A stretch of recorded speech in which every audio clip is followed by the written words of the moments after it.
So ito nakalagay na yung ating ano. Yan. Ito naka-welding na siya.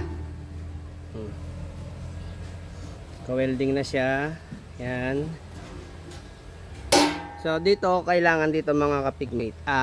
Ito yung nasa taas yung pagkakabitan ng latch natin. Yan. Kailangan dikit na dikit siya. So kailangan pantay. Para hindi tayo magka-problema sa pagkakabit ng latch. Ayan.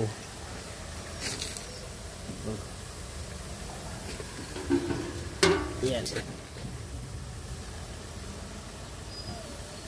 So ito na final. So naikabit na natin yung feeder. So ayan. May latch na rin. Tanggalin ko lang tong ano. Ayan. Lock. Ayan.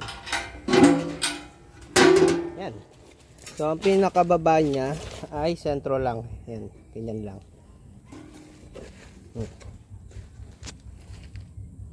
Pagtaas. So ayan. Okay na. Dito naman tayo sa isa. So inabot na naman tayo ng ulan. Ang kulang na lang dito sa farrowing pen na to, yung dito yung hook. So ito na yung mga hook natin na nagawa. Ayan. Nakagawa na tayo ng hook dyan. Nakabinend lang natin ng konti. Tapos ito, lalagay natin to dito. Ayan. Ito ba yun? Ayan. Ganito. Ayan. Ganyan lang yan. Meron na tayo dito mga grind. Hanap ko na.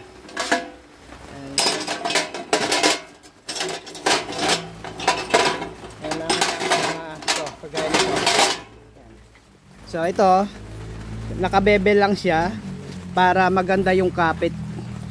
Ayan, ganyan. Ayan. Dito lahat sa tapat nito. Yung tapat nung ating anong yon. Ayan. Sa dalawa, apat yun. So bali isang farrowing pen, 8 nito. Na ganyan lang. So ayan na lang ang kulang dito. Tapos yung sabik naman ang gagawin natin. Ayan.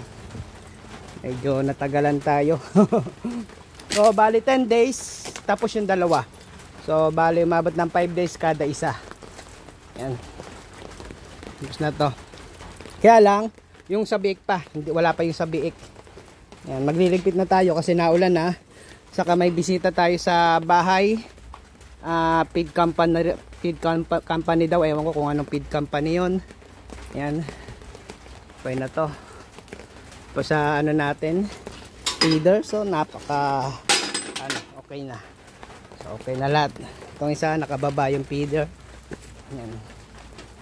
Hook na lang ang kulang para bukas. Yan ang gagawin natin bukas. Baka bukas ng umaga gawin ko muna yung flooring.